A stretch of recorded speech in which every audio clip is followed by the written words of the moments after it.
Alright guys, welcome back to another video. Today we're here with probably the most frustrating person ever to come onto the channel with Dylan, but we're going to give him a lesson. It's even though he's come on and kicked our butts in a lot of the challenge videos that we've done, it's been a while since he's actually played a bit of golf consistently. So bringing Dylan, going to give him a lesson, see how good we can get. Just before we start, when was the last time you held a handicap, like a valid handicap? Well, it would have been last year. I played once with you. Did not year? play so well. So last time I had a handicap would have been about 8.5. 8.5, and because you only played one round of the golf last year. Yeah. Before that, what was it? What do you reckon? Or okay, consistently was probably around 7. Best was about 6.5. Yeah, and that would have been what, 3-4 years ago? Yeah, possibly even longer ago. So right. So he knows how to get around a golf course. He knows how to play. So it's not like what we had with Dom, where we were pretty much starting someone from absolutely nothing, brand new, welcoming him into the game. Dill's had some previous experience. He's played a lot through the juniors. So we're pretty much just going to have a look and see what we can do to help him out, get a little bit more consistency in his game. So if I decide to invite you back onto any of these challenge videos, that he might actually be able to kick our butts even more. Go for the three-peat. Go for the three-peat. All right, let's get stuck in.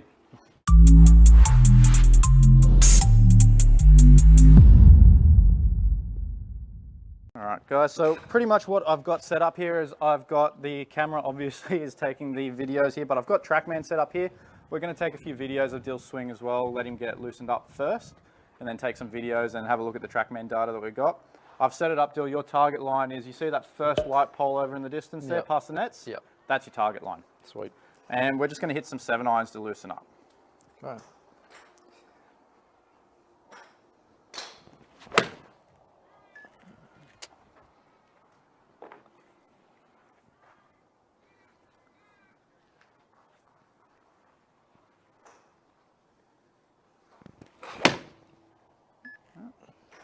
So we have come just off the golf course, guys, so it's not a sort of just fresh as out on the range hitting some golf balls.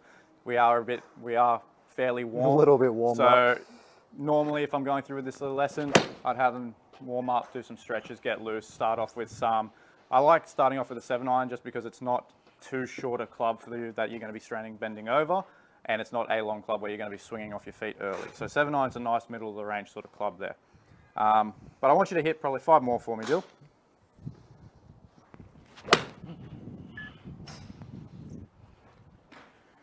Relatively online. Don't think the wind's helping, but that's all right. Good thing about TrackMan is it'll give us our numbers. So regardless of what the wind does to the golf ball, we're going to have an idea on what you're actually doing influencing it. that was the worst one yet. And if you had a bit of a miss, what would you find your main miss would be? At the moment, it's probably a block. Block out to the so right. I'm getting stuck a lot in this position. Usually, I would cover it over with a bit of a closed club head face. That's why I get such a low ball flight. Yep. But at the moment, I'm getting sort of stuck and flicking at the end. And if you don't flick, then you leave it open. And wrists are coming out like this in the club face, and it just blocks. Yeah. But I've gotten on top of it as of recently. But if that was a miss at the moment, that would probably be it. Just being in times past, it would have been a very low hook. Okay. Yep. But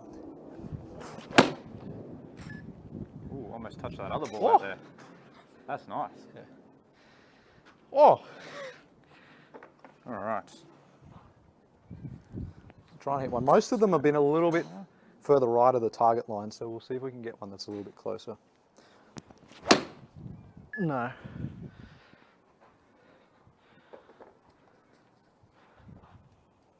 So I'm just going to move my wedge out the way because I'm going to take some videos of Dill now. So jump in here, going to go back and now that he's warmed up, take some videos. So obviously, setup's really good. We kind of expect that you've been playing golf since you were a junior, so yep. Take it back. Little to no hip movement on the way back, getting really stuck. Yeah, it's good you can tell that. You actually, and look, because I've told you before that you need to turn a little bit more just in our casual conversation, you can actually see you're getting a little bit more turn on the way through than you used to. But we definitely want to get you a little bit more rotation on that way through. And you're going to see it a little bit more on this next one. So if we look on the side on view.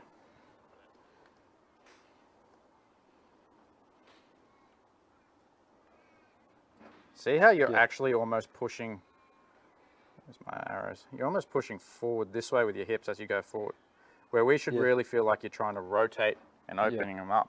And at the moment, right in this position now, backswing, where we should have some nice big hit turn, you can almost draw a line straight across there where your hips are. Yeah. So that's definitely one of the things we're going to be working on in this session. The other thing is, do you know you do this with your foot? Yeah, now you think, now you say it, I don't know.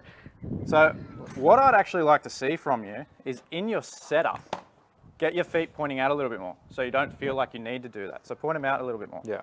There you go. And it's going to, look, and you've done this for years and years, so it's going to be a little bit uncomfortable. It's hard to change habits. Yeah. So I'm not expecting you to get it straight away. Yeah. I don't know, I can't put a finger on why that would happen. That's just habit. Yeah. You would have done it when you're a little kid and just kind of stuck with you. Good. Yeah, see, that feels weird now trying to keep it planted. Yeah. That feels, yeah. It would feel really weird. I don't know, maybe it's just a way of me like opening up my feet so I can like. Yeah. What it's doing though, is because you're creating this movement midway through your swing, that little shuffle out is stopping you from turning your hips, because if you try and turn your hips right, if I give you this in a second, and you try and turn your hips like this and try and do it while you're pushing your toe out, it is actually, it's possible, but it becomes a much more physical, mental thing you've got to keep an eye on, where this happens all so quickly, so you don't know. So grab that, I want you to put it right across your hips there. You don't have any belt loops on those shorts, do you? No. Right, put them right across there, get into your setup position. I want you to focus on right here with this turn, trying to get that alignment stick to turn on the way back. Yeah. Like that. Yeah.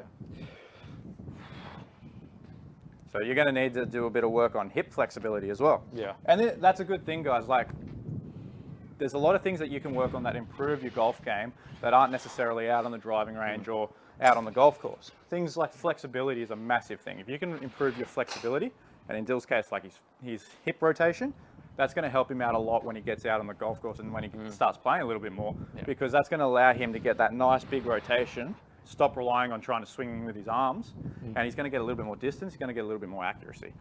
And consistency, that's a big thing. How's that feel for you? It's okay. Okay? It's okay doing it now, but I feel like when I get a golf club in hand, it's going to feel very different. But all right, let's have a look. So if I give you this to hold, I'm going to hold the stick, right? Yeah. And you're going to do everything very, very slowly. I'm just going to jump in here. I'm going to hold that there. I want you to feel like you're turning your hips while you do it. Good. See how that's starting a little bit more on the inside now? It is, yeah. Yep. All right, go again. Good. Feel it turn. Really, really good. Good. Now give that a go. I want you to hit a 3/4 punch swing. Try and do the same movement. That's a slightly different ball flight. See, I didn't come out as high. Yeah. That's really nice. Because I usually get stuck in and then the flippy wrists really give it a bit more height. Yeah, exactly. But, it's one of the hardest things to control is your ball trajectory when you're coming in and you're flipping your wrists. Yeah. As soon as your wrists start moving this way, and we do what we call casting, which if you don't know what casting is, I have a video on it and how to stop doing it in the golf swing. I'll link it up the top here. Nick's golf. Exactly. I'm going to add something for you which you're probably not going to like. Oh no. So get in your setup position. Now I want you to try and hit a golf ball. Every golf ball you hit from now, I want you to try and hit in the same spot. Right. Now I'm adding this alignment stick here, guys. It's just going to be, if I was to draw a line straight down, it'd be just outside his lead leg. And the reason why I'm putting it there is because Dill doesn't have that much hip rotation on the way back, he has a tendency to slide into the ball. And that's why, I don't know whether it'll come through on the mic as clearly, but when you hear Dill hit a shot, you can hear a really, really loud thud. Yeah. Especially on the mats, you'll hear the thud. Means he can compress the ball really, really well when he hits it, all right? But when you get out here, it's a really important thing that we don't get too steep, because if you get too steep, you're going to hurt your wrists. Exactly. You're going to do exactly what I did, because I have a tendency to slide and get steep as well. So what you're going to do, you're back there feeling like your hips are going to open that way. And then as you come through, I really want you to feel like you're turning rather than sliding. Still going to get your weight on your forward foot, still going to feel like your weight shifts forward, but your hips are going to turn.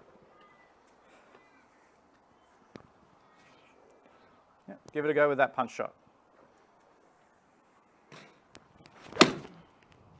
Hear the difference? Yeah. See how it was a lot less of a thud? Still hit the ground, still hit the ball first, which is really important. Got nice clean contact, but way less of that ground interaction. Yeah. Which is important. Heaps less. Because if you come out and you're doing practice on the mats, guys, golf's not meant to be played off mats. Golf's meant to be played off grass. Or still a dump. All right, so do you feel yourself go into the alignment stick on that one?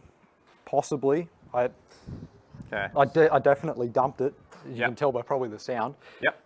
So get in your setup position. All right, I want just your ball a little bit further back in your stance too. You just got it a little bit too far forward. Have a look. All right, really exaggerate the opening, and then you're trying to avoid that. There you go. Avoid the alignment stick.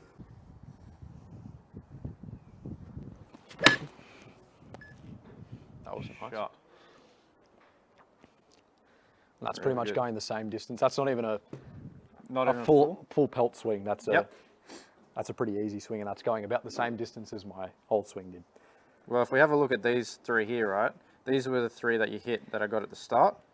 We've got angle of attack, minus 7.4, ball speed, 111.6, club speed, 83.3. We got this one, ball speed, 113, minus 5 angle of attack, 85.9, the last one. So all of the ball speed around 110, 111. You had a little bit more shallow in that section there. You look at all of these ones up here, look at your club head speed now. Club head speed's up into the 90s. 126 ball speed now. Angle of attack.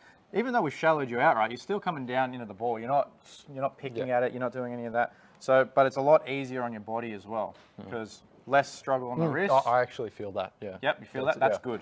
Yeah, less on the wrist. Also going to be less on your back as well. Dumping it into the ground. Yeah, oh, definitely. Same concept, right? We still want to make sure you are opening our hips up. Really feel like the start of it, you're going to exaggerate that turn. Yeah. There you go, good. And I'm going to adjust this just a little bit.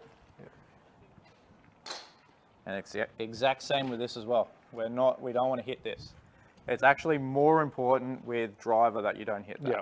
Because if any of you struggle with skying the golf ball, I can guarantee you if I set up that alignment stick in front of you, that's what's going to cause it. Yeah.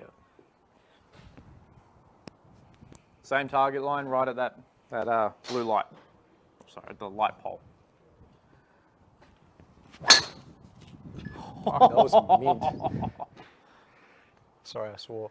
That was pretty good though. Caught that slightly out of the heel. A little bit out of the heel. But all things considered, that was a pretty look, pretty unconventional shot for me, to be honest. Usually I'm the big rope drawer because of how much I drop inside or with my driver. Yep. I'm always roping around with a closed club face. So I usually get a lot of less spin and usually a lot of draw. So that's a very unconventional shot for me. Well, I'll just show you this just off the first shot, right?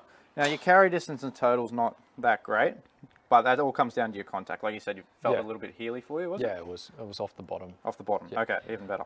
But like spin rates at 4.48, which Hey. range ball and off the bottom is not a bad option. Yeah. On a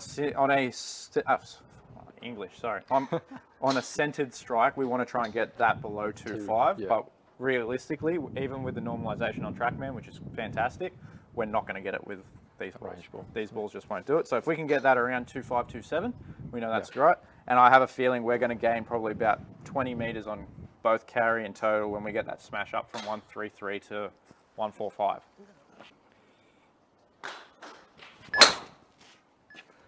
Oh my. Oh my, Dylan. Yeah, that came slightly off the top, but I think it'll be just a bit longer. Yeah. Good launch though. Like that came out effortlessly high. A little bit more off the top. We got 1.37 smash now. Now, how long have you had this driver for? Yonks. Quite a long time. I got fit for these back in 2017 and I've probably grown a little bit. How old were you in 2017? 16. How old are you now? 22. I'm going to say, and look, I'm not going to just say get into another driver, obviously. You need to start playing golf again before you upgrade your equipment.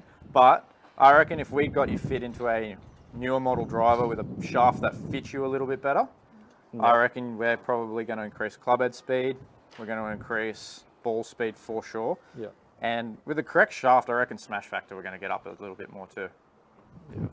But having said that, I reckon we'll get that smash factor up a little bit more just by you practicing. Yeah, definitely. There we go, that's better. That was nice still. Yeah. That was nice. 111.8, 1.8 up, angle of attack. 3-2 spin with a range ball's not too bad. Ball speed a little I bit got a down. bit of We lock got on into it the too. 1.4s with smash factor though. Yeah. That's really good. So 225.5 carry, 245.1 total distance. But does that make all made sense still? Yeah. Everything we did? Yeah. Yeah, brilliant.